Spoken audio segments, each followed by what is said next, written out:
Уважаемый Сергей Кужугетович, уважаемые коллеги, дамы и господа, за прошедшие 5 лет организуемая Министерством обороны России конференция по международной безопасности в Москве заняла важное место в палитре проводимых в мире научно-практических мероприятий, посвященных военно-политической проблематике. Представительный состав участников, обеспечивающий по-настоящему экспертный диалог, насыщенная повестка дня, охватывающая ключевые проблемы современности, позволяют провести комплексный анализ рисков и угроз, наметить возможные пути их купирования. Ситуация в мире не становится ни более стабильной, ни предсказуемой. Напротив, на наших глазах усиливается напряженность на глобальном и региональном уровнях. Налицо дальнейшая эрозия международного права, попытки задействовать фактор силы для одностороннего продвижения собственных интересов, укреплять свою безопасность за счет безопасности других, любыми средствами сдерживать объективный процесс становления полицентричного мироустройства.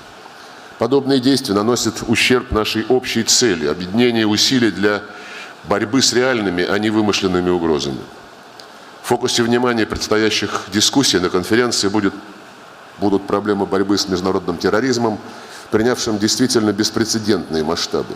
Впервые за всю историю террористы замахнулись на создание государственного образования, халифата, с собственной территорией, населением, человеконенавистнической идеологией. На различных уровнях много говорится о необходимости активизации борьбы с этим всеобщим злом. Вот и в коммюнике недавней встречи Мининдел группы 7 подчеркивается исключительное значение международного сотрудничества в данной области.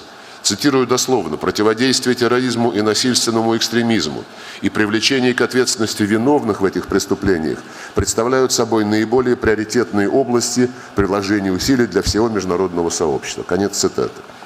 Однако слова словами, а на практике дело так и не сдвинулось с мертвой точки. Налаживанию подлинно совместных действий, созданию широкого антитеррористического фронта, как предложил президент Путин в ООН в сентябре 2015 года, по-прежнему мешают политические амбиции и двойные стандарты. Россия продолжает борьбу по сплочению мирового сообщества в борьбе с террором. Внесли в Совет Безопасности ООН проект резолюции, направленный на противодействие идеологии терроризма.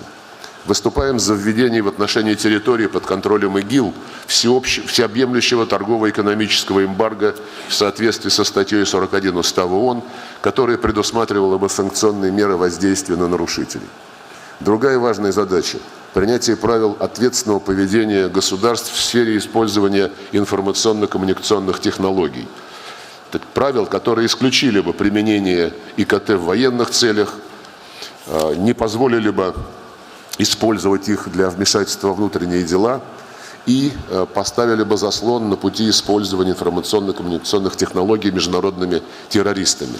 Мы продвигаем инициативу в Организации Объединенных Наций о разработке универсальной уголовно-правовой конвенции о противодействии преступности в киберпространстве. Успешная борьба с терроризмом невозможна без преодоления многочисленных конфликтов, прежде всего на Ближнем Востоке и на севере Африки. Введенный с конца прошлого года, благодаря усилиям России, Турции, Ирана, режим прекращения боевых действий в Сирии, запуск процесса Астаны способствует налаживанию межсирийского инклюзивного диалога.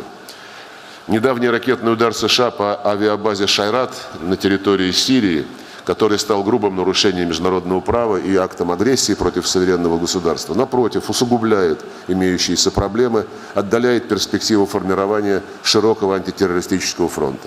Напрашивается параллель с событиями 2003 года в Ираке, закончившимися разрушением страны и появлением ИГИЛ. Думаю, что в этой аудитории не стоит лишний раз объяснять, какое опасное развитие событий, в том числе за рамками региона, может спровоцировать повторение подобных опрометчивых, мягко говоря, шагов. Провокации, подобные случившемуся в Хан-Шейхуне 4 апреля, требуют профессионального расследования под эгидой организации по запрещению химического оружия и на географически сбалансированной основе, причем такое расследование должно быть обязательно открытым и транспарентным. Наблюдающиеся попытки заблокировать такой подход лишь подтверждают сомнения в чистоплотности тех, кто пытается использовать инцидент 4 апреля для смены повестки дня, отказа от резолюции Совета Безопасности 2254 и перехода к давно вынашиваемой идее смены сирийского режима. Всплеск террора, разумеется, не должен заслонять другие опасные вызовы, с которыми сегодня сталкивается мир. Серьезная озабоченность вызывает деградация обстановки вокруг Корейского полуострова, связанная с продолжающейся реализацией Пхеньяном ракетно-ядерных программ, но также и с непропорциональным наращиванием под предлогом северокорейской угрозы военной активности США и их союзников в регионе. Крайне дестабилизирующим фактором остается форсированное размещение на юге полуострова американских комплексов ТХААД, составного элемента глобальной противоракетной обороны Соединенных Штатов. Мы полностью солидарны с консолидированной позицией международного сообщества относительно политики Пхеньяна, подтверждаем приверженность всем резолюциям Совета Безопасности ООН, но при этом очевидно, что силовые варианты, которые начинают упоминаться публично, чреваты катастрофическими последствиями для Корейского полуострова и всей Северо-Восточной Азии. Россия заинтересована в обеспечении безопасности и стабильности во всем Азиатско-Тихоокеанском регионе. Важнейшей составляющей успеха – соблюдение всеми государствами региона общепризнанных правил поведения, включая уважение международного права, мирное урегулирование споров, неприменение силы или угрозы силой. Мы предложили партнерам и активно продвигаем в дискуссиях в рамках восточноазиатских саммитов конкретные меры по формированию архитектуры безопасности и сотрудничества на внеблоковой открытой основе. Видим серьезный встречный запрос на такую работу. Наши подходы разделяют Китай, Индия, многие государства АСЕАН. Попутно отмечу, что об эффективности выстраивания межгосударственного общения на основе принципов равноправия, учета интересов друг друга, уважения права государств на выбор собственной модели развития наглядно свидетельствует плодотворный диалог в рамках Шанхайской организации сотрудничества. Что касается другой части мира, Евроатлантики, то не может не тревожить сохраняющийся там значительный конфликтный потенциал, во многом подпитываемый односторонними действиями Североатлантического альянса, о чем подробно говорил Сергей Кожугетович Шойгу только что. Серьезнейшим препятствием на пути укрепления стратегической стабильности остается одностороннее развертывание европейского сегмента глобальной противоракетной обороны Соединенных Штатов, меняющий баланс сил в области наступательных вооружений. Наличие противоракетного зонтика способно привести к усилению иллюзии неуязвимости и безнаказанности, породить соблазн к односторонним шагам в решении глобальных и региональных проблем, в том числе и к понижению порога применения ядерного оружия. Негативное влияние на международную безопасность оказывает развитие ядерно-стратегических вооружений, противодействие заключению договоренности о неразмещении оружия в космосе.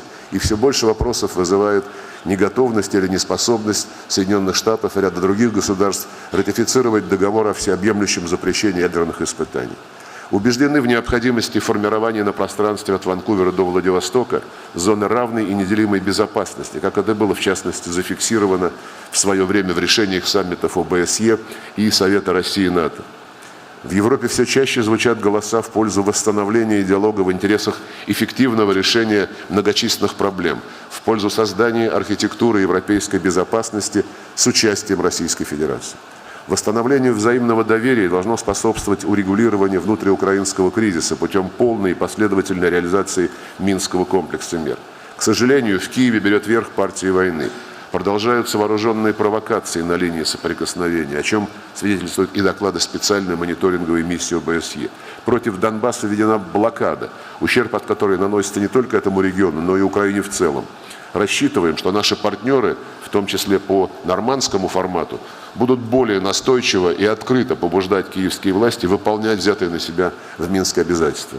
Уважаемые коллеги, весь ход истории свидетельствует, что войны начинают не военные, а политики, на которых лежит особая ответственность за поддержание мира и безопасности.